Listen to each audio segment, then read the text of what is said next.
ইমাম আবু হানিফা রহমতুল্লাহ আলাইহি, আপনারা নাম শুনছেন? নাম শুনছেন?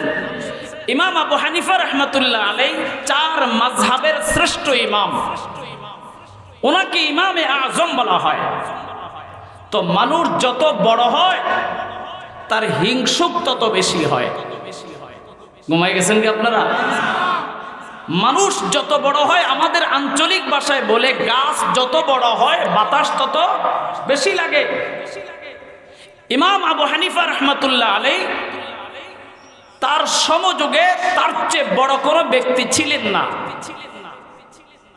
স্বভাবগত কারণে তার সমকালের কিছু মানুষ তার প্রতিদ্বন্দ্বী হয়। তো ওনাকে ডাউন করার জন্য কিছু এলাকার মানুষ মিলে একটা ষড়যন্ত্র করছে। ইমাম আবু হানিফা রহমতুল্লাহ আলাইহির বিরুদ্ধে একটা জিনার তহমত দেওয়া লাগবে, জিনার মিথ্যা তহমত দিতে হবে।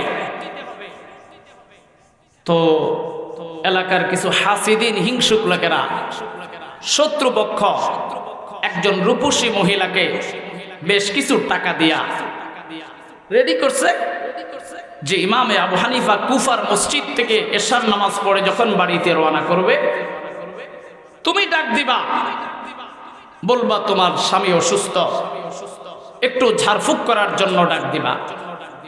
ডাক দিয়া ঘরে নিয়া আমরা আগ থেকেই আশপাশেই থাকবো, তুমি চিৎকার শুরু করবা।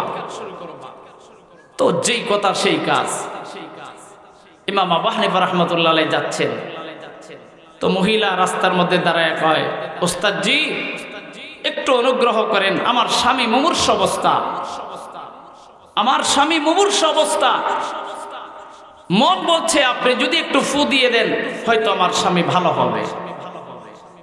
এমন একটা কথা যদি আলেমদের কাছে বলে বিশ্বাস না করে পারে? বলেন পারে? উলামায়ে কেরামদের দিলের ভিতরে তো শয়তানি বুদ্ধি নাই, ওনারা তো সহজ সরল ভাবে বিষয়টাকে চিন্তা করেন। ইমামে আবু হানিফা রাহমাতুল্লাহ আলাইহি মহিলার বাড়িতে ঘরে ঢুকছে, ডাক দিয়ে কয়, মা তোমার স্বামী কোথায়? কয় আছে, স্বামী আছে। আসলে উদ্দেশ্য স্বামীকে দেখানো নয়, ইমামে আবু হানিফাকে ভিতরে ঢুকায়া দরজা লাগায়া চিৎকার শুরু করেছে, হায় হায় আমার সতীত্ব হরণ করেছে, আমার সতীত্ব সম্ভ্রম নষ্ট করেছে, আমার ইজ্জত লুণ্ঠন করেছে ইমামে আবু হানিফা।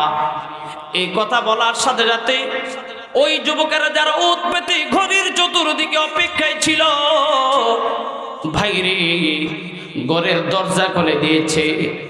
এরা সবাই ইমামে আবু হানিফাকে ধরে হাতে নাতে ধরে কয়, হায় হায় তুমি নাকি ইরাকের মধ্যে সর্বশ্রেষ্ঠ ইমাম, তুমি নাকি জমানার সবচেয়ে বড় মুজতাহিদ ফিল মাযহাব, তুমি নাকি দুনিয়ার সবচেয়ে বড় ইমামে আজম, কেমনে করে তুমি রাতের আধারে একজন মহিলার ঘরে ঢুকে তুমি তার ইজ্জত আর সতীত্ব নষ্ট করলা? হায় হায় ইমামে আবু হানিফা থক হয়ে গেছেন। এই লোকগুলি ডেকে পুলিশকে খবর দিয়েছে, জেলখানায় বন্দী করা হয়েছে। বাদী বিবাদী মহিলা ইমাম আবু হানিফা দুইজনকে জেলখানার মধ্যে একে কক্ষে আবদ্ধ করে রাখা হয়েছে। আগামীকাল আদালত প্রাঙ্গণে মহিলার ইমাম আবু হানিফা দুইজনকে হাজির করা হবে। ভাইরে ভালো করে বুঝবার চেষ্টা করবা, অন্ধকার কুঠুরির মধ্যে ইমামে আবু হানিফা ওযু অবস্থায় ছিলেন।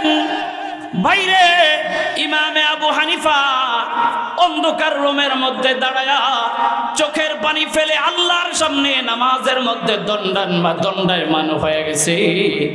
আল্লাহকে ডাক দিয়া বলে, আল্লাহ তুমি তো বলেছ ওয়া মাইয়াত্তাকিল্লাহ ইয়াজআল লাহু মাখরাজা, তুমি তো বলছো আমি যদিও মুত্তাকি হইতে পারি রে, তারপরেও তুমি তো ইমানদারকে হেফাজত করবা, তুমি বলেছ।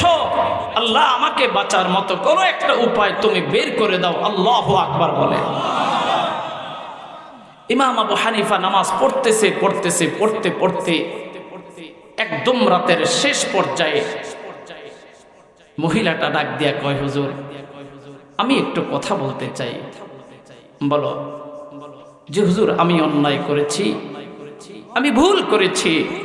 এলাকার ওই যুবকেরা আমাকে আঁখ থেকে সাজিয়ে আমাকে দিয়ে ফোন দিয়েটে আপনাকে হেনস্থার শিকার করার জন্য আমাকে দিয়ে এই ঘটনাটা সাজিয়েছে। হুজুর আমাকে দয়া করে মাফ করে দেন। আমি জীবনে তওবা করছি, আমি জীবনে আর কোনোদিন এই কথা বলবো না, আপনি দয়া করে আমাকে মাফ করে দেন। ইমামে আবু হানিফা বলে, যদি ঘটনা মিথ্যা হয় তবে তোমাকে একটা কাজ করা লাগবে। ইমামে আবু হানিফা এমনি যুগ শ্রেষ্ঠ ইমাম হয় নাই, ও দোস্ত তিনি ইমামে আজম এমনি হয় নাই। মহিলাকে ডাক দেয়া কয়, এই মহিলা তুমি যেই বোরকাটা পরিধান করে এখানে আসছো, এই বোরকাটা পরিধান করে জেলারকে জেলার সুপারকে বলবা, জেল সুপারকে বলবা, হুজুর আমি তো তাড়াহুড়া করে জেলখানায় চলে আসছি, আমার বাড়িতে জরুরি একটা কাজে আমাকে যেতে হয়, প্রয়োজনে আপনাদের 2-4 জন পুলিশ আমার সাথে পাঠাইয়া দেন, আমি আবার চলে আসব। তুমি কাজ করবা, তুমি আমার বাড়িতে যাইবা, আমার বাড়িতে গিয়া অন্দর মোহরে যায়া আমার বিবিকে বলবা তোমার স্বামী নোমান ইবনে সাবিত জেলখানায় আছে, তোমার বোরকাটা তার গায়ের মধ্যে পড়ায়া আমার বিবিকে এই পুলিশদের সাথে সুপর্দ করে দিবা, তুমি আর আসার দরকার নেই। নোমান ইবনে সাবিত ইমাম আবু হানিফা রাহমাতুল্লাহি আলাইহির স্ত্রী বোরকা পরিহিত অবস্থায় পুলিশদের সাথে এসে ইমামে আবু হানিফা যেই রুমে ছিলেন ওই রুমে আছে। সুবহানাল্লাহ পড়েন। ভাইরে, এবার আদালত প্রাঙ্গণে মহিলাকে আর ইমাম আবু হানিফাকে নেওয়া হয়। জজ সাহেব ডাক দিয়ে কয়, নোমান কেমনে করে তোমার দ্বারা সম্ভব? তুমি একজন কুফা নগরীর সর্বশ্রেষ্ঠ আলেম, সর্বশ্রেষ্ঠ একজন মুস্তাহিদ ফিল মাযহাব, তুমি একজন বিখ্যাত মুফতি, কেমনে করে তুমি বেগানা মেয়ের সাথে রাত্রি যাপন করলা? কেমনি করে তুমি আরেকজনের স্ত্রীকে নিয়ে তার ঘরের মধ্যে তুমি রাত্রি যাপন করলা? ইমামে আবু হানিফা কয়, কে বলেছেন সম্পূর্ণ মিথ্যা কথা? কয় মিথ্যা কথা মানে এটা কি আরেকজনের বউ নয়? কয় না, এটা আরেকজনের বউ নয়, এটা আমার স্ত্রী। আল্লাহু আকবার বলেন। না, আমি আরেকজনের বিবিকে নিয়ে থাকি না, আমি আরেকজনের স্ত্রীকে নিয়ে থাকি না, এটা আমার স্ত্রী। যদি বিশ্বাস না হয় আমার শ্বশুরকে ডাকেন, যদি বিশ্বাস না হয় কাবির নামা দেখেন, যদি বিশ্বাস না হয় আমার শালা সম্বন্ধীদেরকে ডাকেন, অমুক তারিখের অমুক দিনে মেয়ের সাথে আমার বিয়ে হয়। যদি বিশ্বাস না হয় আমার সন্তানদেরকে ডাকেন, আমার সন্তানেরা তাকে মা বলবে। ভাইরে, ইমামে আবু হানিফা কত বিচক্ষণ ছিলেন, রব্বে কারিম কেমনে বাঁচাইয়া দিলেন। দুনিয়ার কোনো কোর্ট কাছারি প্রমাণই করতে পারলো না ইমামে আবু হানিফা বেগানা মেয়ের বাড়িতে গেছে, এইটাই প্রমাণ করতে পারলো না। প্রমাণ হয়েছে ইমামে আবু হানিফা তার বিবির ঘরে গেছে। ওমাই ইয়াত্তাকিল্লাহ ইয়াজআল লাহু মাখরাজা ওয়া ইয়ারযুকুহু মিন হাইসু লা ইয়াহতাসিব। তাকওয়ার 4 নম্বর ফায়দা, আল্লাহ বেশুমার অগণিত রিজিকের ফয়সালা করে দিবেন। আমি আমার আলোচনা দীর্ঘায়িত করতে চাচ্ছি না, হযরত চলে আসছেন। আমি শুধু আমার আখেরি কালাম, লম্বা কথার শেষ কথা যেটা আমি বলতে চেয়েছিলাম যে মেরে প্যারে ভাইও, এক ডিগ্রিওয়ালা হও, এক সনদওয়ালা হও, তো সেই সনদের নাম হলো তাকওয়ার সনদ।